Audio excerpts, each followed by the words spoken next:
हर हर महादेव। जय माँ गौरी।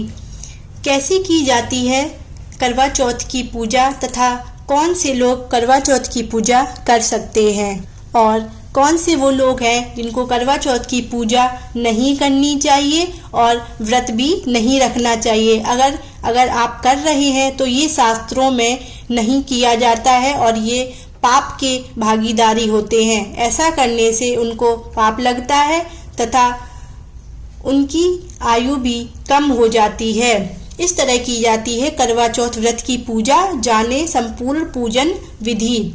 कार्तिक कृष्ण पक्ष की चंद्रोदय व्यापनी चतुर्थी को करवा चौथ या करक चतुर्थी की व्रत किया जाता है। हिंदू महिला इस व्रत को अखंड सुहाग का प्रतिमान मानती हैं। सौभाग्यवती महिला इस दिन अपने पति की दीर्घायु और उत्तम स्वास्थ्य की मंगल कामना करके भगवान रजनीश अथवा चंद्रमा को अर्घ्य प्रदान करती हैं तथा इन लोगों को करवा चौथ पूजा नहीं करनी चाहिए। करवा चौथ में शिव, शिवा और स्वामी कार्तिकी का पूजन किया जाता है। इस व्रत को करने का अधिकार मात्र सौभाग्यवती महिलाओं को ही है। विधवा अथवा कुंवारी लड़कियों को यह व्रत नहीं करना चाहिए। कुंवारी लड़कियां भूल से भी यह व्रत ना करें, अन्यथा वैवाहिक जीवन दूषित हो जाता है तथा फिर वो पूजा संपन्न नहीं मानी जाती है, क्योंकि स्त्रियों की ही फलश्रुति शास्त्रों में मिलती है। संध विवाहित लड़कियां विवाह के पहले वर्ष में इस व्रत को अधिक धूमधाम से करती हैं।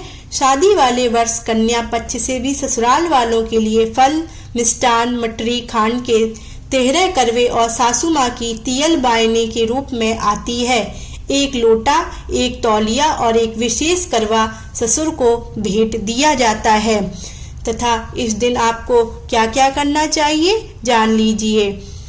करवा चौथ को सूर्योदय की पूर्व ही सर्गी सास ससुर द्वारा दिया अल्पाहार करने के उपरांत अपराह तक निर्जल व्रत रहने का नियम है। अपराह 4 बजे से 5 बजे के मध्य अपनी सास, जेठानी अथवा किसी अन्य पूज्य महिला से कहानी सुने। कथा सुनते समय एक पटरे या चौकी पर जल से भरा लोटा और थाली में रोली गेहूं चावल से भरा हुआ मिट्टी का करवा ढक्कन सहित रख लें। साथ ही बायने के लिए 13 करवे रोली से सतिया लगाकर भी रख लें। कहानी सुनने के पश्चात सबसे पहले एक करवे पर हाथ फेर के वह करवा अपनी सास के पैरों में पकड़कर सास को दे दें। इसके बाद रोली सतिया लगे हुए खांड के 13 करवे सुहागिन महिलाओं को बायने में देने चाहिए और सुहागिनों से ही लेने चाहिए। इसके बाद लोटे का जल और 13 दाने गेहूं के चंद्रमा को अर्घ देने के लिए अलग रख लें। रात्रि को जब चंद्रमा निकल आए तब चंद्रमा को अर्घ्य देकर भोजन करें तथा संध्या के समय शुभ मुहूर्त में फलक के स्थान पर चौक स्थापित करें। अब चौक पर भगवान शिव और मां पार्वती के गोद में बैठे हुए प्रभु गणेश की चित्र की स्थापना करें।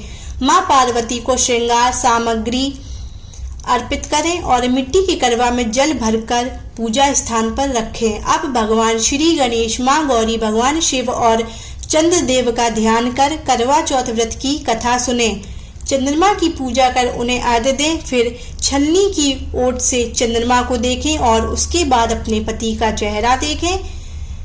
पति द्वारा पत्नी को पानी पिलाकर व्रत का पारण किया जाता है। घर के सभी बड़ों का आशीर्वाद लेना ना भूलें तथा करवा चौथ उत्तम मुहूर्त 7:10 से 8:49 तक रहने वाला है। वहीं आपके यहाँ करवा चौथ 7:10 पर शुरू हो जाएगा। मिट्टी या तांबे का करवा और ढक्कन, पान, सींक, कलश, अक्षत आदि फूल, हल्दी, लकड़ी का आसन, देसी घी, कच्चा दूध, दही, शहद, शक्कर का बूरा, रोली, मिठाई, चलनी या सब लेकर आदि चीजों से पूजा करें तथा पति की दीर्घायु की कामना करने के लिए यह मंत्र का पाठ जरूर करें।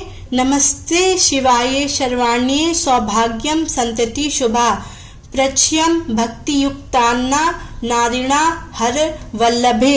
इस मंत्र से आपकी पति दीर्घायु तथा पति को लंबी आयु प्राप्त होगी तथा करवा चौथ में मायके से क्या क्या आता है ये भी जान लीजिए। करवा चौथ पर बहू के मायके से ससुराल वालों के लिए ये चीजें आती हैं: कपड़े, मिठाई, फल, मटरी। करवा चौथ पर बयाना भी भेजा जाता है, इससे कपड़े, मिठाइयाँ और फल होते हैं।